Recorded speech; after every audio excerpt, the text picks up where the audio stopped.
ये कहानी पूरी तरह काल्पनिक है, तो कृपया इसे दिल पर ना ले। तो चलिए शुरू करते हैं। कहानी की शुरुआत में हमें कुछ दोस्तों की टोली दिखाई जाती है जो समर वेकेशन की छुट्टी मनाने के लिए पेरिस के एक छोटे से कसिनो में आए हुए होते हैं। यहाँ सबकी अपनी अपनी लाइफ बड़े ही मौज मस्ती के साथ कट रही थी, बस एक को छोड़कर। इसका नाम नेल्सन है, जो अपने शांत स्वभाव के कारण हमेशा दब जाता है। लेकिन कहते हैं ना, जब ऊपर वाला देता है तो छप्पर फाड़ कर देता है। नेल्सन की लाइफ में भी एक प्यारी सी लड़की की एंट्री होती है।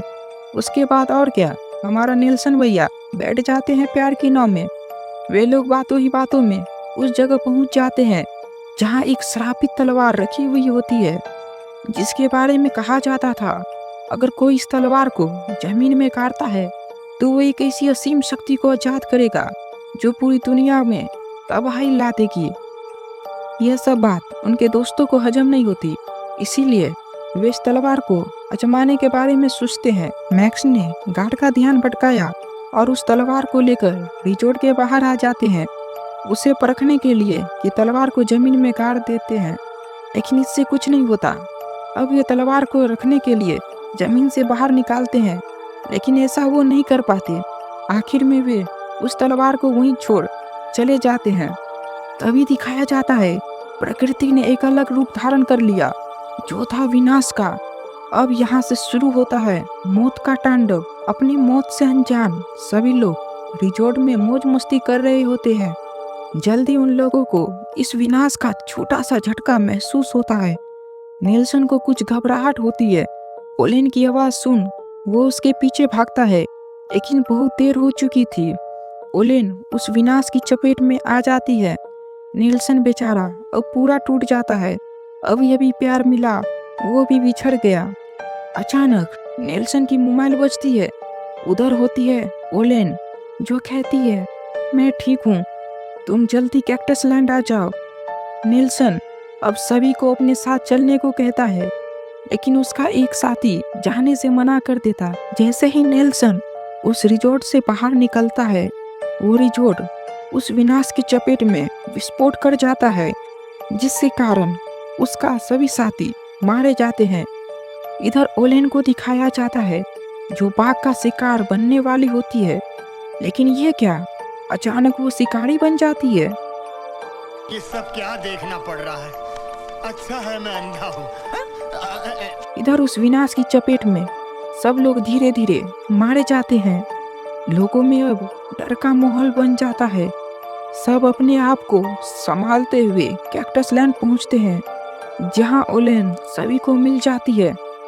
अब ओलेन, जो हिस्ट्री की एक्सपर्ट होती है, बताती है कि तुमने जिस तलवार को जमीन में गाड़ा है वो 17 साल पुरानी तलवार है, जो राजा कैडियंस की है। उस तलवार से ही आज ये मौत का खेल चल रहा है। हमें इसे रोकने के लिए पुरानी कथाओं के मुताबिक उस मरे राजा को 3 चीज देनी होगी।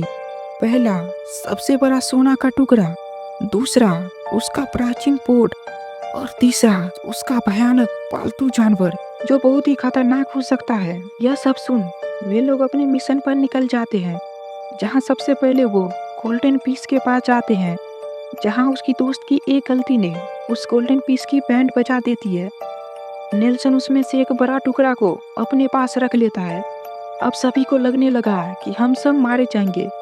इस डर से मायरा खुद को अब मौत के गोद में सुला देती है, जिसके पीछे मैक्स भी उस विनाश की चपेट में आ जाता है। नेल्सन पूरी तरह टूट जाता है। उसका एक ही दोस्त तो था जिसने भी उसका साथ छोड़ दिया।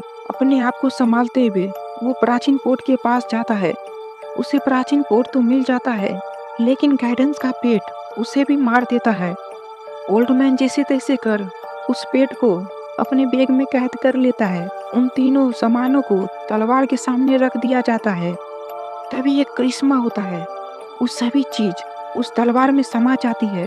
प्रकृति भी थोड़ा थोड़ा साफ होने लगती है। अब उन्हें लगता है कि मुसीबत खत्म हो गई, लेकिन तभी वो विनाश फिर से वापस आता है, जिसकी चपेट में ओल्ड मैन भी मारा जाता है। अब ये बात समझने के लिए कि विनाश खत्म क्यों नहीं हुआ, वे जाते हैं उस इजिप्ट स्टैचू के पास, जिसमें लिखा होता है जब तलवार का असली योद्धा आसमान को छुएगा तब वो विनाश पर अपना हक चलाएगा। ये जानकर वे सीधे निकल जाते हैं पेरिस टावर की ओर, क्योंकि वही इस शहर की सबसे ऊंची चोटी है। लेकिन बीच में उसकी मुलाकात एक बदमाश से होती है जो पिस्तौल की नोक पे ओलिन के साथ गलत हरकत करने लगता है। ना चाहकर भी नेल्सन को उसे मारना पड़ता है।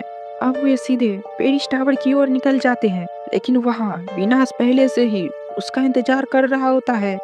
विनाश के हमले को सहते हुए तलवार का योद्धा आखिरकार आसमान को छू ही लेता है, जिसकी वजह से उस तलवार में एक असीम शक्ति का आगमन होता है, जिसके चलते विनाश का अंत होता है। प्रकृति फिर से सुहावना हो जाता है। नेल्सन भी इस सभी घटना के बाद ओलिन को प्रपोज कर देता है। तो उनकी लव जर्नी की कहानी का यहीं खत्म होता है। ये कहानी हमें सिखाती है क्या भैया, अगर आप सिंगल हो तो ट्राई करते रहो। भैया वैसे तो आप भी सिंगल ही हो। अरे साले तुझको ये नहीं बोलना था।